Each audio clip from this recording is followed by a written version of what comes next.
Oke, shalom, selamat pagi semuanya. Nah, bersyukur, berterima kasih pada Tuhan. Kalau pagi hari ini kita boleh bangun lagi dengan tubuh yang diberkati, dengan kekuatan kesehatan yang baru yang datang daripada Tuhan. Kita bersyukur kita boleh mengawali hari yang baru ini bersama dengan Tuhan. Dan kita memuliakan nama Tuhan bersama-sama.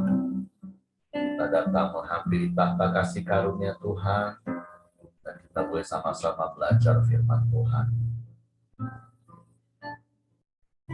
Bapa, kami bersyukur, kami berterima kasih kepadamu pagi hari ini.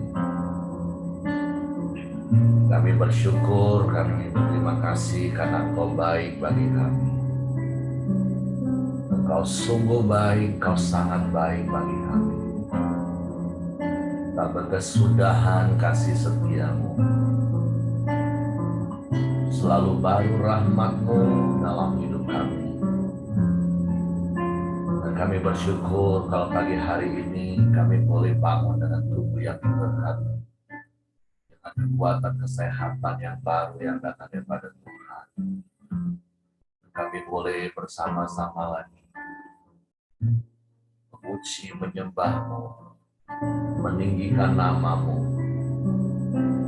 Sama-sama kami belajar firman-Mu, merenungkan firman-Mu, dan kami melakukannya sebagai gaya hidup dalam hidup kami. Sebab sungguh Engkau baik bagi kami. Engkau layak dipuji Tuhan. Terima kasih Tuhan.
Kemuliaan hanya bagi Tuhan.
kami tinggikan Engkau. Haleluya, sebab Kau yang layak, Kau yang layak dipuji, Kau yang layak disembah, Kau yang layak ditinggikan,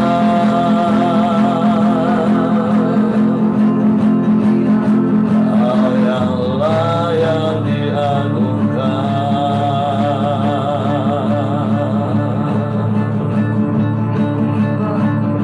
Kami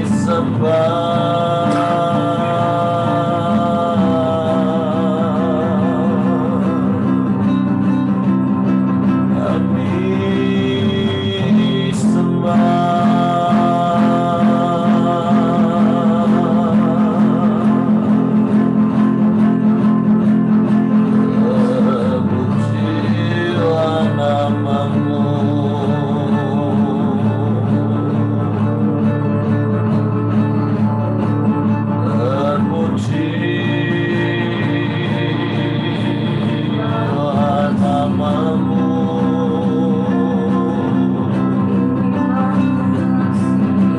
terpujilah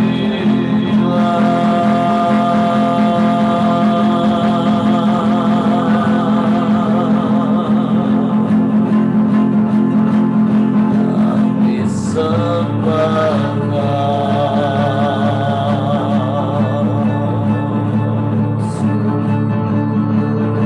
kami sembah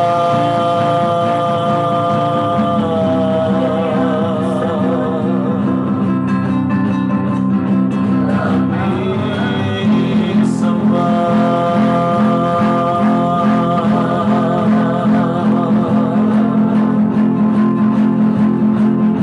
mulialah namamu,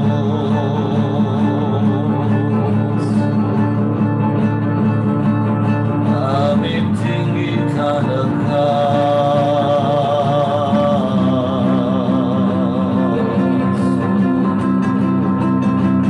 kami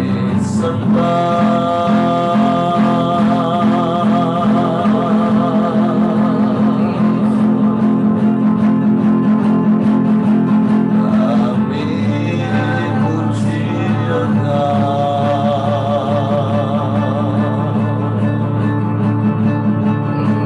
kami tinggikan namamu,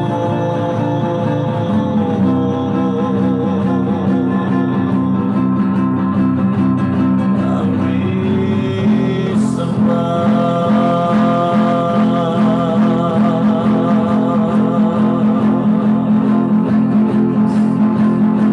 Engkau yang baik, Engkau sungguh baik, Engkau yang sangat baik, Engkau yang selalu baik,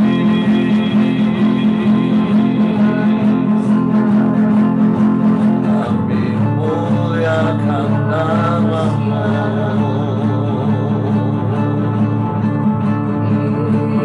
kami tinggikan Engkau,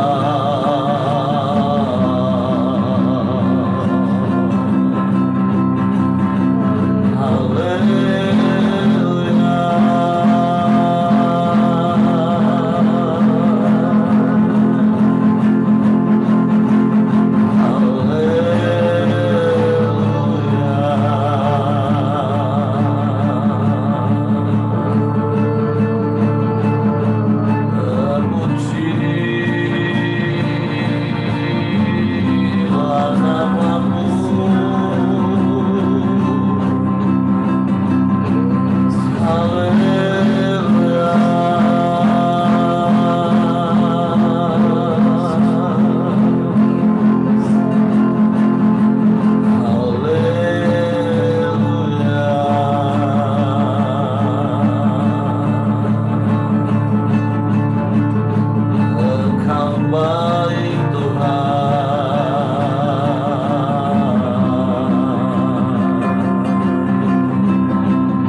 Engkau yang layak dipuji,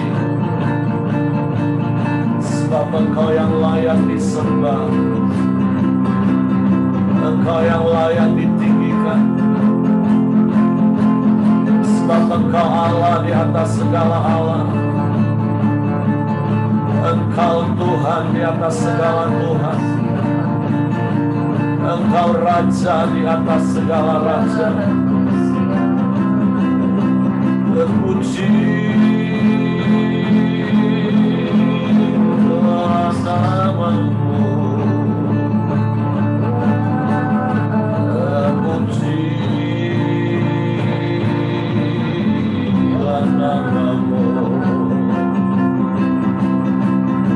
Haleluya.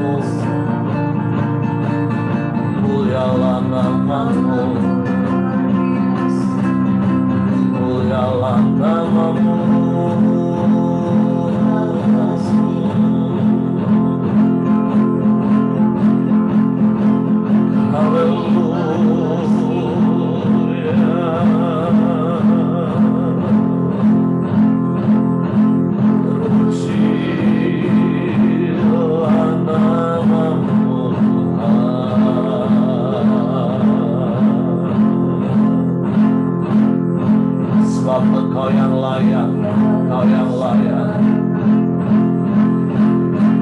Sebab Engkau Bapa yang mulia.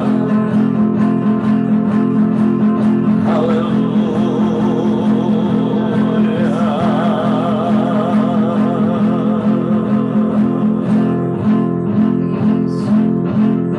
Kau yang layak.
Engkau yang layak dipuji, Engkau yang layak disembah.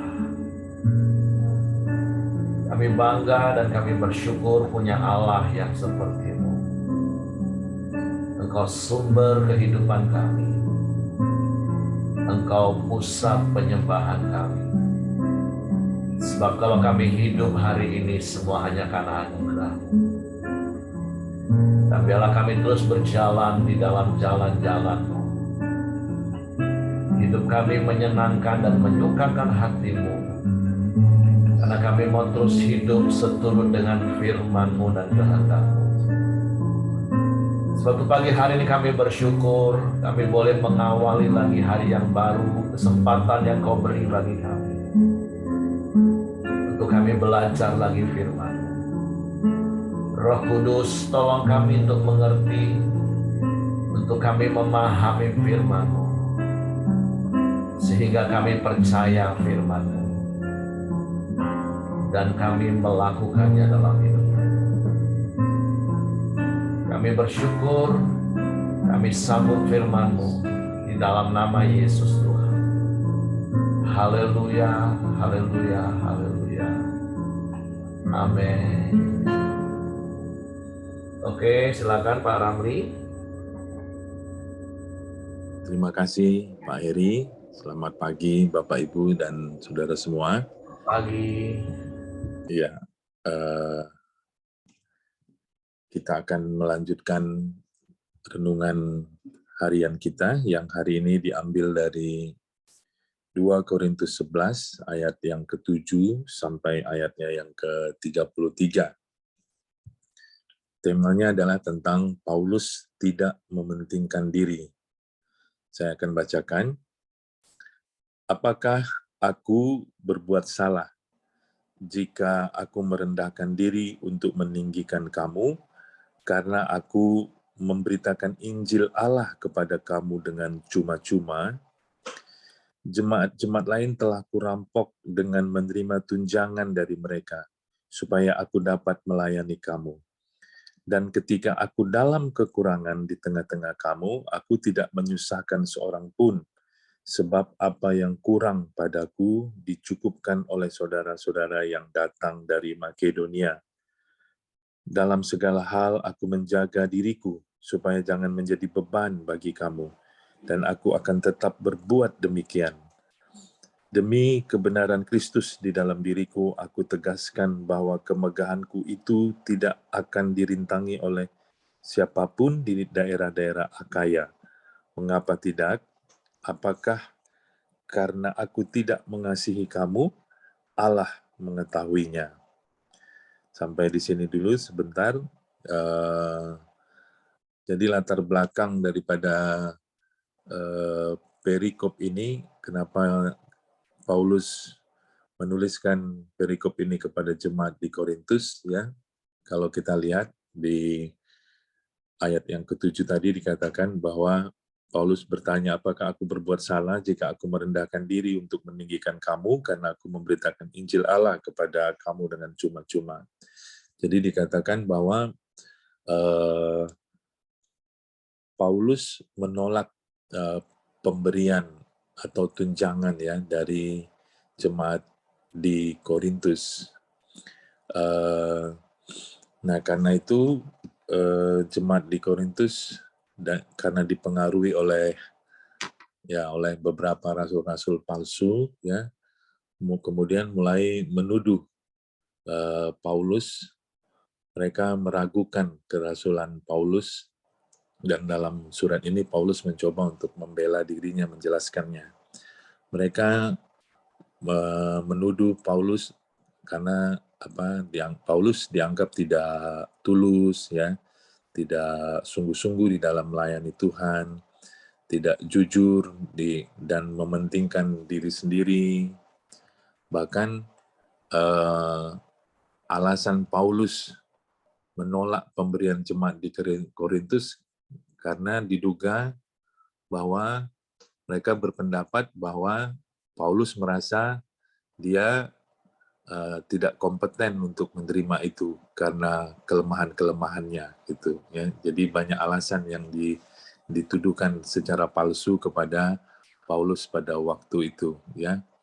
Nah, Paulus menjelaskan motivasinya yang tulus di dalam melayani jemaat di Korintus, bahwa dia melayani bukan karena uang, dia melayani dengan cuma-cuma, ya, saat dia ada di jemaat di Korintus. Dan Paulus tidak menerima pemberian atau tunjangan dari jemaat di Korintus. Nah, tetapi memang Paulus menerima pemberian dari jemaat lain seperti dari Makedonia, ya. Nah, inilah yang disalah mengerti oleh jemaat di Korintus, ya. Nah, mengapa demikian? Karena kita percaya dari ayat-ayat ini, ya, tujuan Paulus untuk tidak menerima pemberian atau tunjangan dari jemaat di Korintus adalah Paulus tidak ingin terikat di dalam pelayanannya oleh pemberian jemaat di Korintus. Nah, dia ingin bebas, dia ingin tidak terikat, ya. Sehingga apa? Sehingga dalam keadaan bebas, tidak terikat, dia bisa mengasihi, ya, dia bisa menegur, dia bisa mengajar dengan bebas, dia bisa menasihati dengan bebas tanpa harus sungkan karena telah menerima pemberian daripada jemaat di Korintus. Nah, kenapa dia menerima pemberian dari jemaat lain seperti dari Makedonia, ya, kemungkinan besar karena memang pada saat itu dia tidak sedang melayani di Makedonia, ya, sehingga dia bisa menerima pemberian mereka tanpa harus merasa terikat, ya, dengan pemberian tersebut, ya.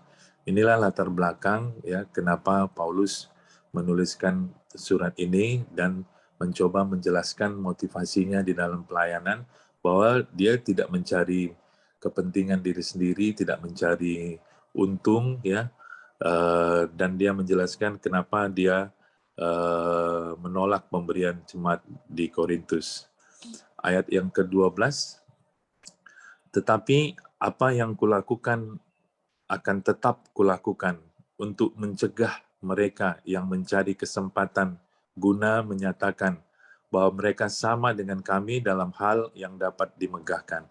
Sebab orang-orang itu adalah rasul-rasul palsu, pekerja-pekerja curang yang menyamar sebagai rasul-rasul Kristus. Hal itu tidak usah mengherankan, sebab iblis pun menyamar sebagai malaikat terang. Jadi, bukanlah suatu hal yang ganjil jika pelayan-pelayannya menyamar sebagai pelayan-pelayan kebenaran.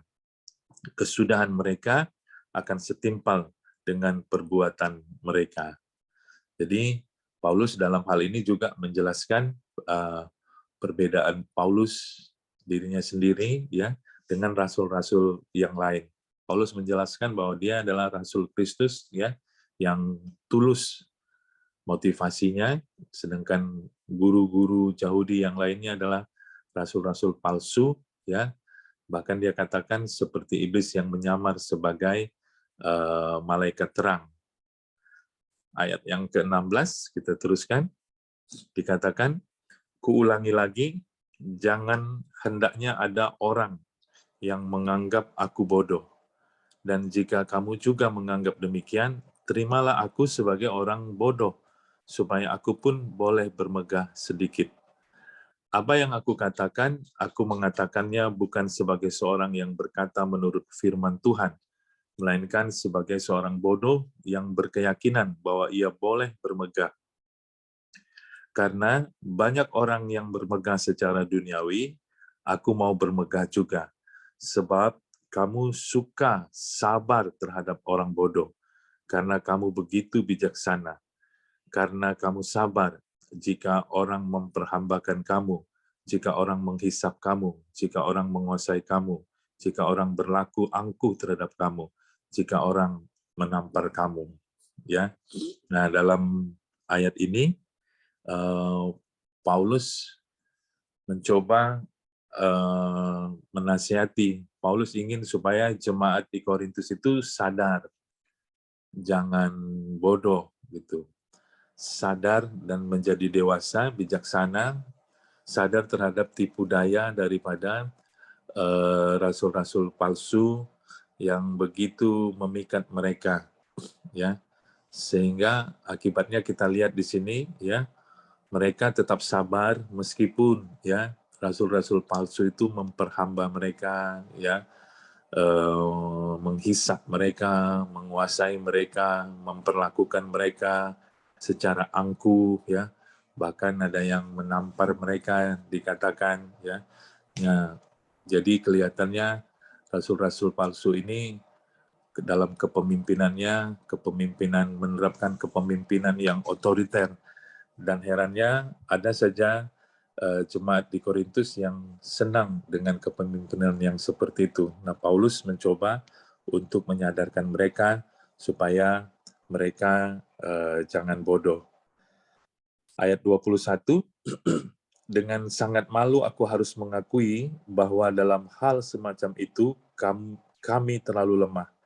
Tetapi jika orang-orang lain berani membanggakan sesuatu, maka aku berkata dalam kebodohan, berani juga.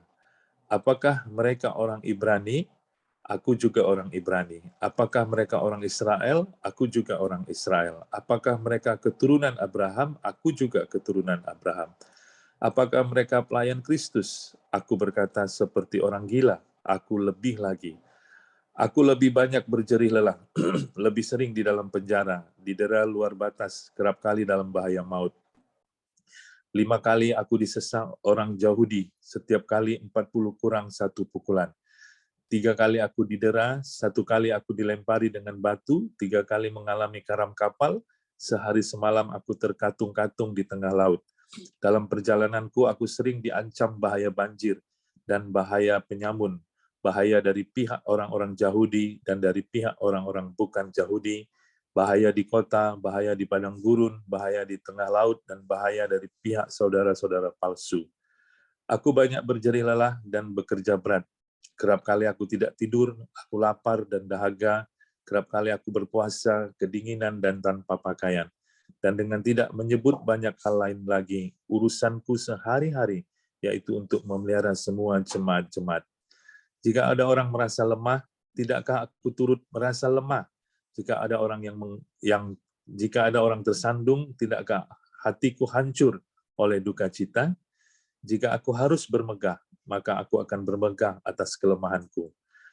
Allah, yaitu Bapa dari Yesus Tuhan kita, yang terpuji sampai selama-lamanya, tahu bahwa aku tidak berdusta. Di Damsik, wali negeri Raja Aretas menyuruh pengawal kota orang-orang Damsik untuk menangkap aku. Tapi dalam sebuah keranjang aku diturunkan dari sebuah tingkap keluar tembok kota, dan dengan demikian aku terluput dari tangannya. Saudara, dalam alinea-alinea terakhir ini, Paulus kelihatannya curhat, ya, untuk menceritakan bagaimana penderitaan dan pengorbanannya di dalam pelayanan. Tentu saja maksud Paulus dalam hal ini bukan supaya dia mendapatkan empati, bukan supaya dia mendapatkan pujian, gitu. Tapi dia ingin menjelaskan bagaimana dalam pelayanannya dia sungguh-sungguh tidak mencari keuntungan, ya, sangat berbeda dengan pelayan-pelayan rasul-rasul palsu yang sedang dia ceritakan, ya. Jadi apa yang dia alami, begitu banyak penderitaan, begitu banyak kesulitan yang dia alami, tetapi dia tetap menjaga motivasinya, tetap menjaga hatinya untuk tulus di dalam melayani Tuhan. Jadi apa yang bisa kita pelajari dari perikop ini, ya, tentu nanti kita bisa diskusikan bersama-sama. Saya pribadi tentu yang saya dapat adalah yang pertama, sungguh-sungguh di dalam pelayanan kita perlu menjaga, ya, motivasi hati kita di dalam pelayanan, ya. Jangan sampai ada celah bagi kita, ya, sebagai pelayan untuk mementingkan diri sendiri, ya. Karena apa? Karena integritas kita selalu dibaca orang, ya, selalu dilihat orang, ya, selalu diperhatikan orang. Jangan sampai itu menjadi batu sandungan, ya, di dalam di dalam di dalam pelayanan kita, ya. Nah, kita perlu terus jaga hati kita, introspeksi diri kita, ya. Apakah motivasi hati kita sudah benar di dalam Tuhan atau ada hal-hal lain yang kita incar, ya. Mungkin kita tidak berbicara uang, ya, tapi bagaimana dengan keinginan untuk dipuji, keinginan untuk dihormati, ya. Kadang-kadang itu bisa menelusup, ya, di dalam hati kita. Nah, ini kita perlu berjaga-jaga sama seperti Paulus yang terus menjaga dirinya, ya, supaya tidak menjadi beban daripada jemaat di Korintus. Bahkan dalam kekurangan pun dia sekalipun tidak tidak ya, tidak tidak menciptakan kesan bahwa dia perlu dibantu, ya. Kadang-kadang kan seperti itu, ya. Kita ngobrol, kita bersaksi, ya, menimbulkan kesan betapa betapa sedihnya kehidupan kita, betapa malangnya kehidupan kita sehingga rasanya kita perlu banyak dibantu. Dalam hal ini mungkin menarik untuk kita diskusikan nanti, ya. Nah, ternyata perlu bijak-bijak juga, ya, di dalam meresponi pemberian jemaat, ya, atau pemberian orang lain, ya. Kita jangan jangan jangan istilahnya, jangan senang-senang begitu saja, ya, ada orang-orang yang memberi kepada kita, ya. Tapi tentu kita harus pakai hati nurani, dengar-dengaran pada suara Roh Kudus, ya.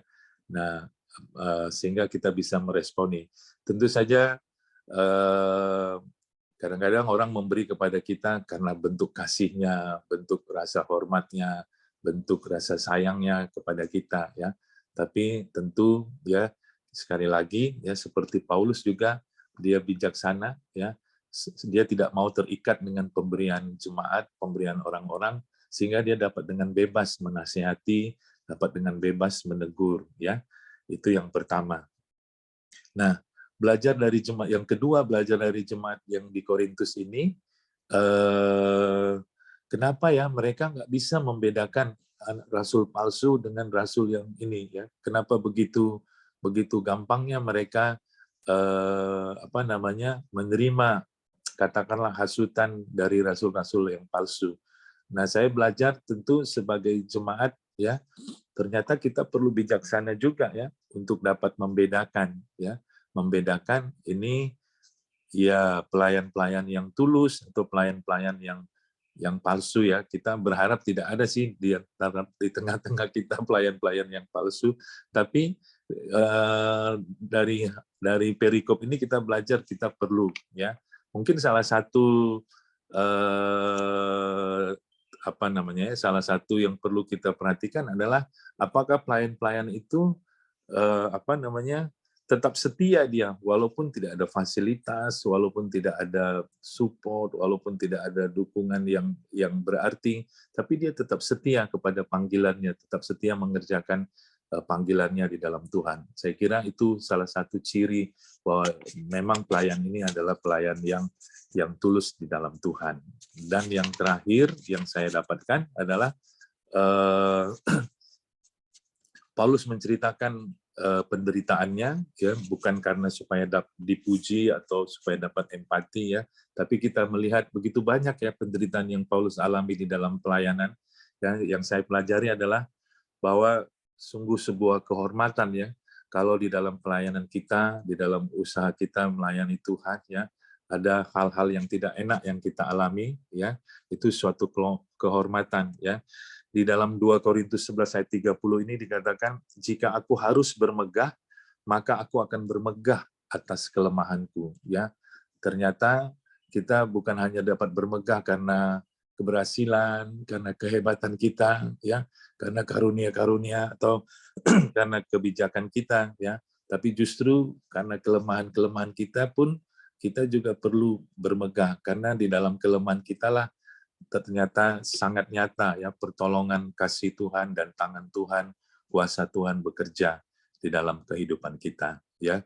Mungkin itu yang bisa saya dapatkan dan sampaikan, Pak Eri. Mungkin bisa didiskusikan, ditambahi oleh teman-teman yang lain. Terima kasih, Tuhan memberkati. Oke, terima kasih Pak Ramli. Tentu sharing firman Tuhan pagi hari ini seru. nanti Bapak Ibu juga boleh tambahkan berdasarkan pengalaman Bapak Ibu.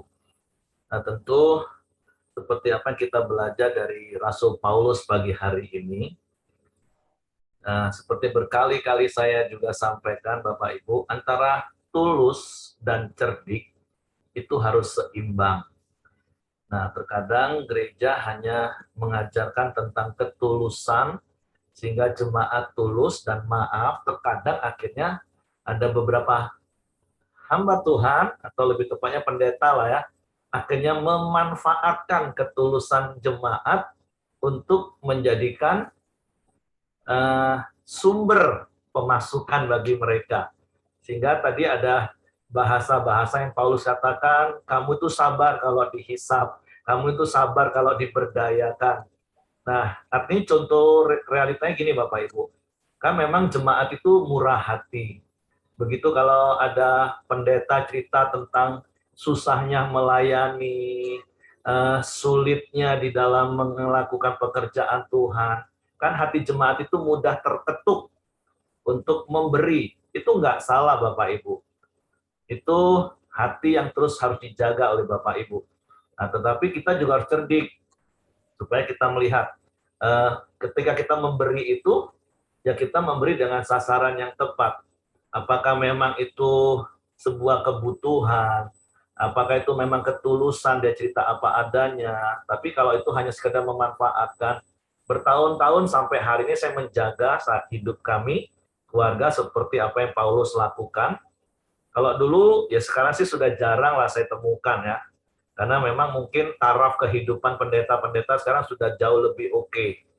Kalau dulu, sering kadang kalau teman-teman dari daerah datang pakai baju yang lusuh, terus baju yang kerannya sudah robek-robek, terus datang dengan penuh wajah memelas. Saya selalu tegur, kamu itu hamba Tuhan, kamu itu utusan Tuhan. Bukan berarti kita mau menyombongkan diri, bukan. Tapi jangan sampai kita hanya ingin seperti pengemis, mengetuk belas kasihan jemaat dengan penampilan yang lusuh, dengan wajah yang susah, dengan menceritakan kesulitan hidup, curhat. Sehingga ada orang ngomong gini, kalau pendeta aja curhat sama jemaat, jemaat mau curhat ke siapa lagi gitu Bapak Ibu ya. Tapi itu mungkin 20 tahun yang lalu, waktu taraf kehidupan pendeta banyak yang susah. Nah, saya belajar seperti apa yang Paulus katakan. Kami belajar untuk mencukupkan diri dengan apa yang ada. Kami nggak pernah curhat sana-sini kalau kami ngalami kekurangan. Sehingga seperti apa yang Paulus katakan, nah hal yang penting yang harus diperhatikan tentang apa yang Paulus katakan di bagian terakhir, itu di ayat yang ke-21 Bapak Ibu, itu kata kuncinya supaya kita nggak miss tentang perikop ini. Paulus katakan gini, dengan sangat malu aku harus mengakui bahwa dalam hal semacam itu kami terlalu lemah. Nah, Paulus ngakuin dia lemah dalam hal kalau dia mau memperdaya jemaat. Walaupun ayat berikutnya gini, tetapi jika orang-orang lain berani membanggakan suatu, maka aku pun. Nah, yang perlu digarisbawahi ini kalimat ini, aku berkata dalam kebodohan. Artinya sebenarnya Paulus bisa nggak lebih memperdaya jemaat dengan kisah-kisah susah hidupnya. Tapi bagi Paulus kalau kesusahan dalam pelayanan itu jadi sebuah kebanggaan, tapi bagi Paulus itu jadi sebuah kebodohan kalau dia mau ceritain. Nah makanya ayat itu katakan, tetapi jika orang-orang lain berani membanggakan sesuatu, maka aku berkata dalam kebodohan. Arti kalaupun Paulus mau menceritakan kesusahannya itu sebuah kebodohan sebenarnya. Aku juga berani kata Paulus. Dia mulailah daftarin susah. Nah bayanginlah kalau kita didatengin pendeta yang susahnya seperti Paulus, apa nggak terketuk hati nurani kita untuk menolong Paulus. Tapi Paulus nggak mau lakukan itu di mana-mana. Paulus katakan di bagian terakhir, kalaupun aku mau bermegah, aku harus bermegah dalam kelemahanku. Karena di fasa-fasa sebelumnya Paulus katakan justru dalam kelemahanku lah kuasa Tuhan nyata. Nah, artinya di satu sisi, ya seperti Pak Ramli tadi katakan, jemaat ya harus peka kalau berhadapan dengan orang-orang yang menamakan diri pendeta. Dia boleh cerita susahnya, dia boleh nih. Tapi balik-balik itu tadi, ketika hati kita terketuk, ya tentu biarlah itu datangnya dari Tuhan. Tapi dari sisi saya, contoh sebagai hamba Tuhan, sebagai pendeta, saya akan benar-benar menjaga diri saya nggak mau memperdaya jemaat, saya tidak mau menggerak-gerakkan belas kasihan jemaat untuk mengasihani kami, sehingga memberi kami. Bukan berarti juga kami sombong, nggak butuh. Karena buktinya begini Bapak Ibu, hari ini kami hidup, itu juga karena uluran tangan Tuhan melalui uluran tangan jemaat, yang tanpa harus kami minta. Jemaat yang melihat, jemaat yang mungkin mendengar dari orang lain, bahkan saya percaya jemaat yang memang Tuhan langsung gerakan secara pribadi ketika kami butuh, kami doa, dengan caranya Tuhan, kami nggak perlu buat pengumuman kemana-mana. Tuhan bisa berikan apa yang jadi kebutuhan kami. Nah, sampai hari ini, yaitu yang kami jaga betul. Bahkan sampai kalau dalam kebodohan, sekali lagi saya katakan, seperti Paulus dalam kebodohan, saya harus boleh membanggakan diri, saya selalu ngomong, silakan cek di seluruh kota Jambi ini. Pernahkah ada jemaat di mana kami datang curhat, susahnya pelayanan kami, susahnya hidup kami, sehingga mengetuk belas kasihan mereka. Boleh dicek, saya bilang. Nah, tapi kan sekali lagi, sampai hari ini kami hidup, itu karena pemeliharaan Tuhan melalui Bapak Ibu, melalui jemaat Tuhan juga. Nah, tapi inilah kita belajar dari Paulus. Jadi dari sisi sebagai ya ini tentu Paulus kan mau menegur jemaat di Korintus jangan sampai mau diperdaya. Nah, tentu dari sisi kalau kita sebagai hamba Tuhan, ayo mungkin kita belajar seperti Paulus, nggak mau terima jemaat Korintus, tapi Paulus juga tetap rendah hati kok, terima persembahan dari jemaat Makedonia.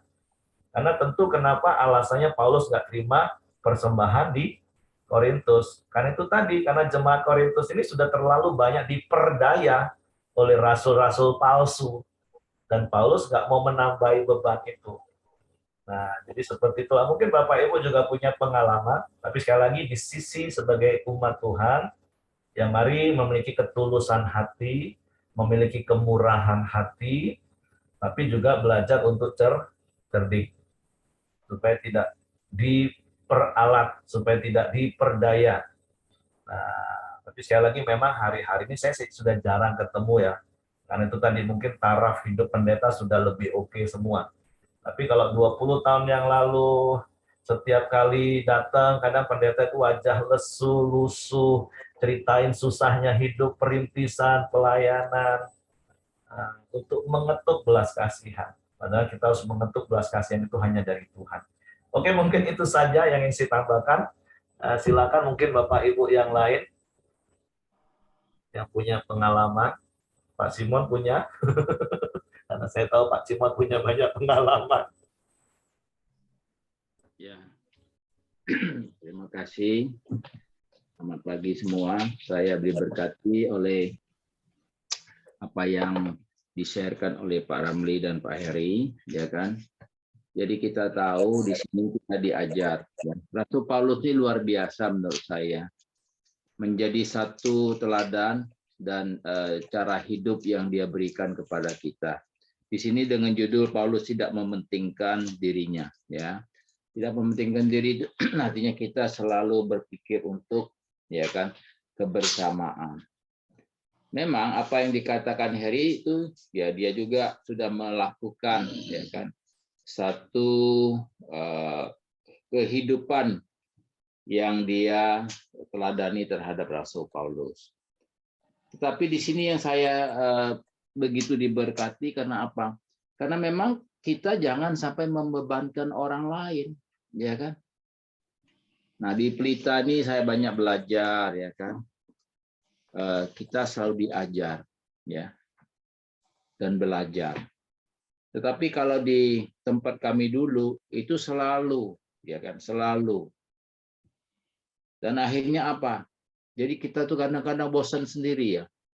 Nah, tapi disinilah saya tapi meskipun itu membuat kita bosan, tapi saya tidak terlalu banyak mengeluh, ya kan? Karena kita belajar, ya.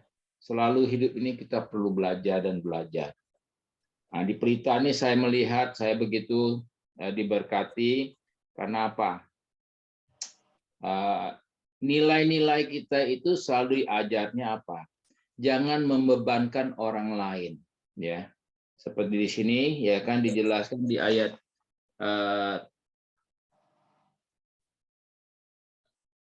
berapa tadi ya? Lupa saya. Bahwa Paulus melakukan itu ya kan untuk apa? Untuk memuliakan Tuhan. Nah, jadi saya maunya hidup saya ini juga saya tidak membebankan orang lain, tapi saya selalu mau berbagi hidup, ya kan? Tujuan hidup nih apa? Ya kita tahu, ya kan? Kalau kita tujuan hidup nih hanya untuk kepentingan diri kita, jadi kita tidak bisa merendahkan diri kita.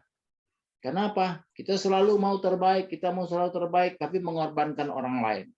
Nah, jadi yang saya dapatkan, supaya kita menjadi saksi Kristus, kita harus pikul salib, ya kan? Kita harus menjadi teladan, sehingga memang dalam hidup ini itulah kadang-kadang duri dalam daging itu selalu ada. Kenapa? Ya kan? Saya renungkan kenapa ya kadang-kadang kita sudah hidup ya kan sesuai belajar untuk jadi seperti yang Tuhan kehendaki, tetapi masih banyak hal-hal yang kadang-kadang membuat kita begini-begini ya kan, beban dan masalah itu. Nah, saya selalu teringat Tuhan itu tidak pernah menguji kita, tidak pernah mencobai kita, tapi Dia memberi satu ya kan hal itu untuk kita harus lalui karena Tuhan mau mengingatkan kita supaya kita ini jangan ya kan hidup dalam kenyamanan, ya kan? Kalau kita udah hidup dalam kenyamanan, rasa udahnya kita suka kadang lupa sama Tuhan, ya kan? Sudah mengandalkan kan aku bisa, ya kan? Nah, hari-hari ini ya saya selalu mengambil satu kesempatan untuk selalu tanya Tuhan, ya. Karena apa?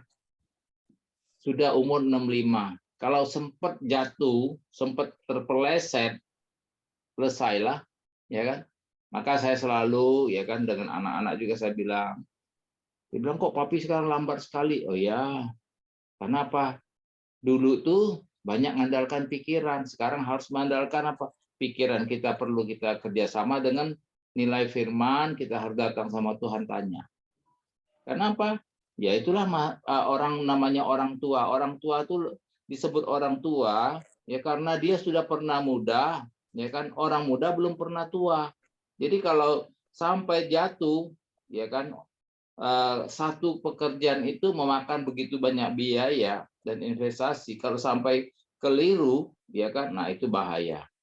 Ya karena jalan pun sekarang ini nggak bisa lagi seperti dulu, bisa loncat dari mobil, bisa langsung lari kan. Nah, jadi kita harus tahu bahwa apa yang dikatakan Rasul Paulus ini dalam setiap yang tiap pagi kita ikut ini sangat memberkati ya. Itu yang saya dapat, Her. Terima kasih, Tuhan memberkati. Oke, terima kasih kok. Jadi mari sama-sama sebagai umat Tuhan kita tetap memiliki ketulusan hati, tidak membebani orang lain, dan mari kita praktekkan kebenaran firman, karena kalaupun kita mau bermegah, biarlah kita bermegah di dalam Tuhan. Kalau kita mau dipuji, biarlah kita mau dipuji hanya oleh Tuhan, bukan oleh orang.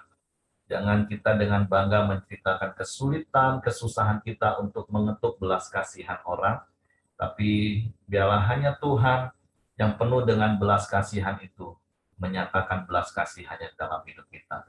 Walaupun bukan berarti terus kita nggak boleh cerita dengan orang-orang yang memang ada dalam komunitas kita, Bapak Ibu. Tapi kalaupun kita cerita itu dengan ketulusan, tanpa hidden agenda, tanpa motivasi yang tersembunyi, tapi karena sebagai bentuk ikatan kekeluargaan yang erat. Artinya seperti Pak Simon katakan, jangan kita mau memanfaatkan atau membebani orang lain. Tapi mari bersama-sama kita memikul beban yang Tuhan percayakan dalam hidup kita. Oke? Karena waktu juga, mungkin itu saja Bapak Ibu boleh renungkan sepanjang hari ini. Terus nanti di komsel-komsel Bapak Ibu juga boleh sharingkan lagi lebih dalam firman Tuhan yang kita belajar hari ini. Oke, selanjutnya istri saya yang ditunjuk doa, silakan kita masuk dalam doa. Mari Bapak Ibu kita bersatu dalam doa.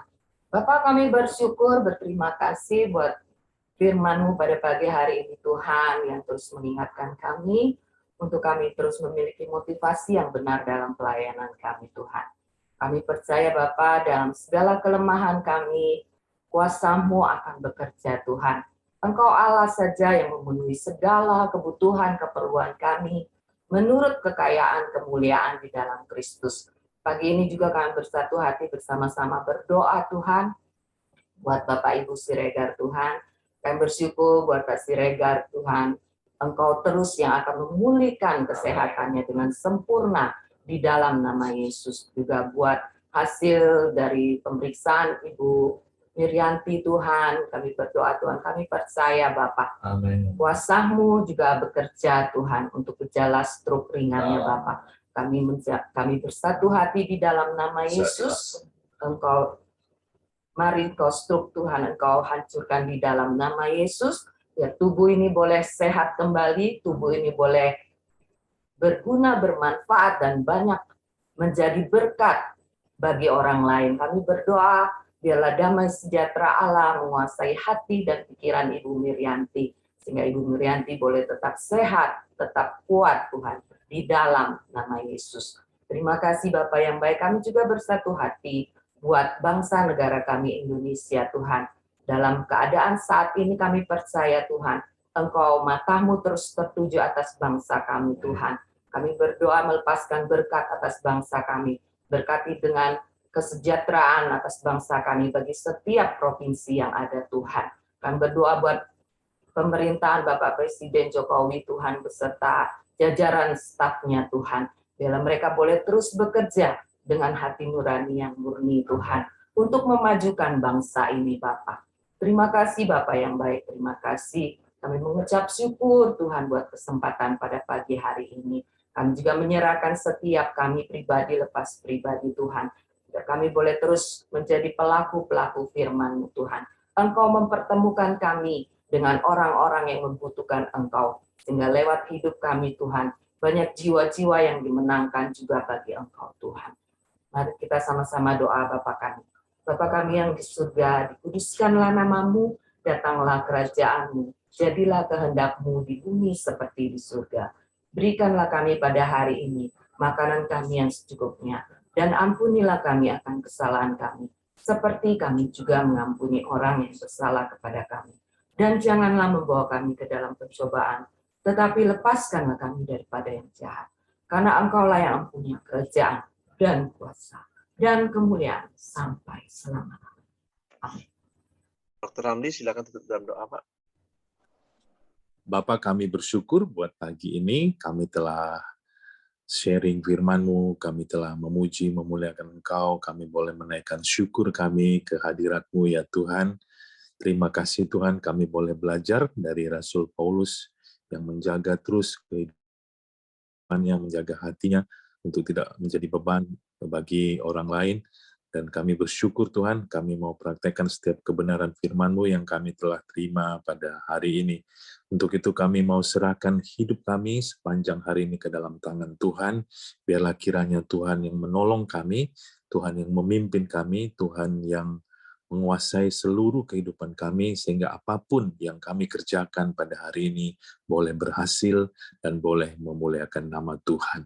Dan akhirnya biarlah kami boleh terima berkat yang daripada Tuhan, yaitu kasih karunia daripada Allah Bapa, damai sejahtera daripada Tuhan Yesus, serta persekutuan yang manis bersama Allah Roh Kudus menyertai kami hari ini sampai selama-lamanya. Dalam nama Yesus kami terima berkat-Mu. Haleluya. Amin. Oke, semangat pagi, selamat beraktivitas, Tuhan memberkati.